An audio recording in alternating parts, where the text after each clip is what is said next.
Olá, meus amigos, tudo bem? Hoje nós vamos tratar de um assunto aqui que é bastante sensível, é um assunto bastante complexo também, porque o direito tem que lidar com questões que muitas vezes não são simples. E hoje vamos falar então sobre o direito à morte ou o direito a uma morte digna. Será que isso existe? Será que existe esse conceito no direito que alguém pode evocar? Basicamente, isso trata do seguinte, não é?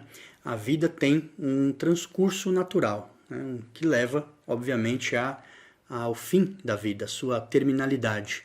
E diante disso, a questão que se coloca é se uma pessoa tem o direito de abreviar esse tempo, de abreviar o tempo da sua vida e de contar, inclusive, com a ajuda, o auxílio do direito do Estado para recorrer a isso. Essa discussão ela entra muito em voga, especialmente quando nós nos deparamos com situação em que uma pessoa é acometida de uma doença incurável que está muitas vezes infligindo um grande sofrimento físico, psicológico e familiar. E aí se discute isso, né? Se discute se até que ponto uma pessoa deve manter o prolongamento da sua vida ou, ao contrário, abreviar a sua vida, e se o direito poderia amparar uma pessoa nessa decisão. Isso nos leva a dois conceitos que vamos discutir aqui, que é o conceito da eutanásia e o do suicídio assistido. Então, para começar, eu vou contar dois casos concretos, dois casos reais, que vão ilustrar essas questões. Primeiro, a questão da eutanásia. Então, o primeiro caso é de uma americana chamada Nancy Cruzan. Ela sofreu um acidente de automóvel em 1983 e esse acidente deixou ela num estado vegetativo. A Nancy Cruzan, ela ficou vários anos nesse estado, vivendo por meio de uma hidratação e uma alimentação artificiais, o que obviamente trouxe um grande sofrimento tanto para ela quanto para a família. Em 1989, a família então entrou na justiça porque vinha pedindo que os aparelhos fossem desligados em razão desse grande sofrimento. Mas os médicos, né, temerosos de como proceder, não atenderam a esse pedido. E aí foi necessário recorrer à justiça em 1989 para que fosse pedido que os aparelhos fossem desligados. E em 1990 esse direito foi concedido à família e finalmente os aparelhos foram desligados, o que levou à morte da Nancy Cruzan. Então notem o seguinte, né? Foi um longo período, um período de 8 anos se passaram enquanto essa questão vinha sendo discutida. Na lápide dela estava escrito o seguinte: nascida em 1957, falecida em 1983 e em paz em 1990. Então, só para você ter uma ideia dessa grande percurso que a família teve que passar e também ela. O outro caso é o de uma italiana chamada Eluana Englaro. É um caso muito semelhante. Ela sofreu um acidente de automóvel e também ficou num estado vegetativo. Isso foi em 1992. A família, depois de um tempo, constatando que ela também não poderia se recuperar daquele estado em que se encontrava, que não havia uma perspectiva de cura, pleiteou na justiça para que fosse concedido a ela o direito de ela poder ter os aparelhos desligados. Isso foi em 1999, veja quanto tempo se passou. E aí a justiça italiana recusou esse pedido. A família recorreu e apenas em 2005 esse recurso foi apreciado e também foi recusado. Havia uma ideia de que aquilo poderia significar uma espécie de homicídio, né, permitir que aqueles aparelhos fossem desligados. E por isso, tanto na primeira instância quanto em sede de recurso, esse pedido foi recusado. Finalmente, foi permitido que aquilo fosse apreciado mais uma vez pela justiça italiana, o mesmo processo, e aí finalmente na Corte de Apelação Italiana, de Milão, houve uma reviravolta nesse caso em 2008, e aí finalmente foi dado o direito do desligamento desses aparelhos, e ela pôde então descansar. Então notem que de 1992 até 2008, então foi um longo período de 16 anos em que esse caso foi sendo discutido. Então tudo isso suscita um grande debate no direito, né? Um debate de até que ponto deve se prolongar uma vida e qual é a situação, né? Como que os médicos devem lidar com essa questão. Nesses dois casos que eu citei, principalmente foram considerados 3 critérios para que pudesse se conceder aquilo que se chama o direito a uma morte digna. O primeiro aspecto, o primeiro critério é a constatação de que havia um dano cerebral permanente e irreversível, ou seja, não havia uma perspectiva de cura. Além disso, o segundo critério é, nesses ordenamentos, como na maioria, existe a consideração de que uma pessoa ela não deve ou ela não é obrigada a se submeter a um tratamento contra a sua vontade. Então isso é pacífico, né? Se uma pessoa não deseja receber um tratamento, mesmo sob risco de morte, ela não é obrigada a se submeter a esse tratamento. Isso também vale aqui para o direito brasileiro, inclusive está bem colocado no Código Civil. E o terceiro critério é a reconstrução daquilo que seria a vontade presumida dessas pessoas. Já que elas se encontram numa situação em que elas não podem se manifestar, o que as justiças, tanto americana quanto italiana, fizeram foi tentar reconstruir qual seria a vontade presumida delas por meio do depoimento da família, dos amigos, enfim, reconstruir de alguma forma qual teria sido a vontade dessas pessoas. E nos dois casos, chegou-se à conclusão de que se elas pudessem escolher, elas prefeririam morrer do que manter as suas vidas daquela maneira, num estado vegetativo, praticamente uma não-vida. Então vejam como que o direito ele é chamado a tratar de assuntos realmente que não são simples, que envolvem temas como a ética, a moral, a medicina, a religiosidade, a família, enfim, são temas bastante complicados. E o que a gente percebe que norteia toda essa discussão, né, porque há duas correntes, né, aquela corrente que entende que a vida deve ser prolongada a todo custo, e é uma outra corrente que entende que a vida só deve ser prolongada quando existe uma vida digna. E essa segunda corrente, que é a que vem prevalecendo, ela está pautada exatamente no princípio da dignidade da pessoa humana, que é um princípio presente na maioria dos ordenamentos jurídicos e também presente no direito brasileiro.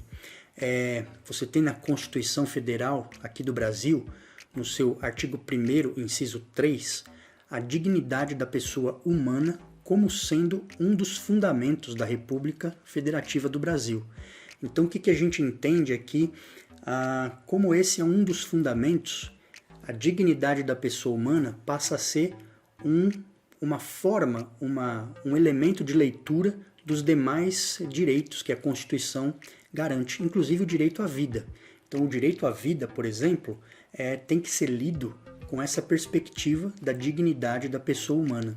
Então isso suscita esse debate de que nem sempre o prolongamento da vida significa assegurar o direito a uma vida digna. Então esse é o grande debate que se estabelece. E aí eu preciso fazer a distinção agora de 3 conceitos que são importantes para essa discussão, que são os conceitos de eutanásia, distanásia e ortotanásia. Então veja, a vida, como eu disse, ela tem um prolongamento que é natural, né? Naturalmente você nasce e vai se prolongando até que chega à finitude da vida. Então existe um transcurso natural. O que a eutanásia faz? Na eutanásia existe um procedimento para abreviar esse transcurso natural. Ou seja, eu não permitiria que a vida chegasse ao fim de maneira natural. Mas como existe ali um grande sofrimento que a pessoa está passando, então vai haver uma intervenção médica por meio de medicamentos e outros procedimentos para abreviar aquela vida, né? Para provocar, no caso, a morte de uma maneira mais rápida. Isso é a eutanásia. A distanásia é exatamente o contrário disso. Você tem o transcurso natural que vai levar à morte e aí você passa a intervir para prolongar aquela vida, né? Para prolongar a vida do organismo. às vezes de maneira demasiada. Então isso é a distanásia. Percebe que é exatamente o contrário. E finalmente você tem um outro conceito bem interessante que é o da ortotanásia.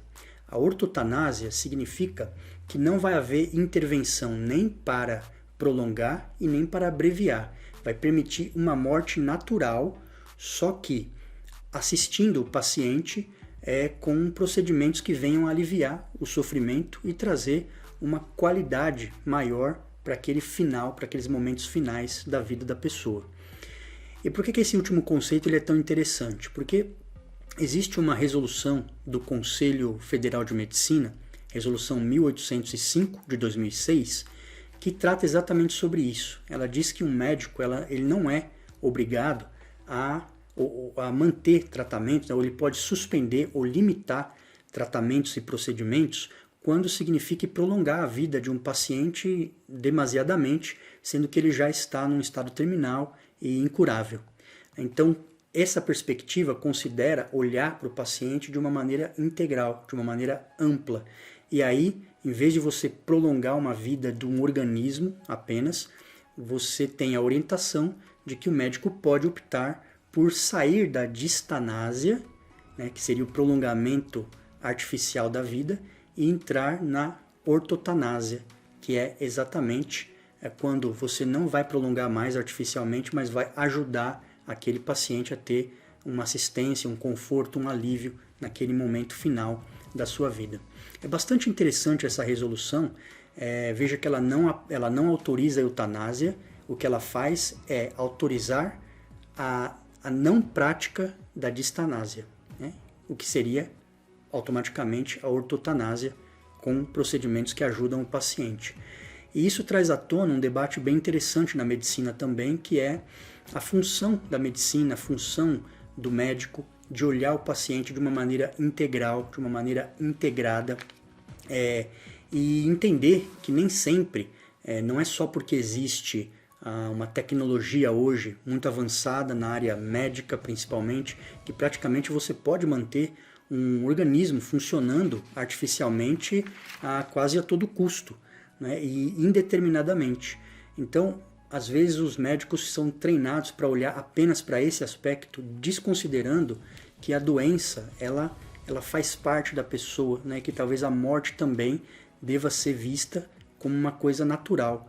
Então, trata esse tema da preparação da medicina para olhar para a vida humana de uma maneira mais complexa, não somente como sendo um organismo, mas como um ser humano que está dotado de um organismo, sim, mas também, além do corpo, uma psique, né, um estado emocional e também um estado espiritual. Então, é olhar de maneira ampla um paciente. Eu até aconselho aqueles que puderem olhar as justificativas para essa resolução. Elas são muito interessantes porque elas tratam exatamente desses pontos, inclusive da função clássica do médico, que é, como está dito lá na própria resolução, nas suas justificativas, curar algumas vezes, aliviar com frequência e confortar sempre. Então, isso é uma coisa bem interessante. E finalmente, nós tratamos até aqui da eutanásia. Vamos falar agora, para concluir, sobre o suicídio assistido. E isso nos leva ao caso de uma outra americana que se chama Brittany Maynard. Ela foi diagnosticada com um tumor no cérebro, que era incurável também, maligno. Ela fez uma opção pelo chamado suicídio assistido e assim definiu o dia em que ela iria morrer, em que ela iria dar cabo da própria vida. E isso feito com um medicamento receitado por um médico. Então ela se mudou para o estado de Oregon, onde é um dos estados, né, em que esse tipo de procedimento é legal. E aí ela fez essa opção e optou por morrer no dia 1º de novembro de 2014. Então, em outubro de 2014, ela publicou um vídeo falando sobre esse assunto, sobre essa escolha que ela fez, o que suscitou um grande debate, tanto na medicina quanto no mundo jurídico e na sociedade em geral. Um vídeo, inclusive, muito comovente, em que ela falava sobre as razões dela. E basicamente ela fez um cálculo, não é? Ela fez o cálculo de ou eu vou me submeter a um tratamento que não vai resultar na minha cura, e além disso vai abreviar e vai tornar os últimos dias da minha vida um grande sofrimento. Então, ao invés disso, ela optou por não se submeter ao tratamento e aproveitar aqueles últimos momentos da sua vida de uma forma mais digna. Até aí tudo bem, isso é uma escolha que, como eu disse, não tem grande contestação. A polêmica realmente começa quando ela opta por determinar um dia para a sua morte e ela é assistida para isso, né? Legalmente protegida para fazer isso e com assistência de um médico para realizar esse procedimento. Então isso aqui suscita o grande debate porque, inclusive no caso dela, os médicos tinham diagnosticado 6 meses de vida e aquele tempo já havia passado. Então suscita essa questão de o que é realmente um paciente em estado terminal, quem é que pode definir isso com precisão e se a pessoa, se ela está em condições de fato fazer essa opção de determinar o dia em que ela vai deixar de viver. Ora, que ela pode fazer isso, é claro, isso está no potencial de todo mundo, mas no mundo do direito, pensando sobre isso, se a pessoa teria o direito de fazer isso. E aí entra outras questões, outros princípios, como o direito à vida, por um lado, em confronto com o direito à liberdade, né? Se a vida é um direito, então uma pessoa poderia ter o direito de escolher viver ou não. Então esse é um outro debate que é suscitado, né? Que a pessoa pode optar por isso? Claro que sim. Agora, se o direito daria uma proteção a isso, essa é a grande questão. E essa moça, ela escreveu no dia de sua morte, ela escreveu, fez uma postagem no Facebook, e ela escreveu as seguintes palavras que eu vou ler aqui. Adeus a todos os meus queridos amigos e a família, que eu amo. Hoje é o dia que escolhi para morrer com dignidade, diante da minha doença terminal, esse terrível câncer cerebral que levou tanto de mim, mas teria levado muito mais. O mundo é um lugar lindo. Viajar foi uma grande lição. Meus amigos íntimos e meus pais são os mais generosos. Eu até tenho um círculo de apoio ao redor de minha cama enquanto eu escrevo. Adeus, mundo, espalhe boa energia, vale a pena. Então essas foram suas últimas palavras escritas, né, que ela publicou no seu Facebook, no seu perfil, exatamente no dia em que ela tomou o medicamento e veio então a falecer, optando por morrer naquele dia. Então notem que isso tudo são questões muito difíceis, muito complexas, para o direito especialmente, mas não só para o direito, né, para a vida de uma maneira geral. Pensar em tudo isso, né, a vida como sendo uma dádiva finita, limitada, e as muitas circunstâncias que acometem uma pessoa ao longo de sua trajetória nessa vida, e se existe ou não um direito de optar pela morte, e em cada circunstância em que isso é avaliado e pesado, existem situações diferentes que devem ser consideradas.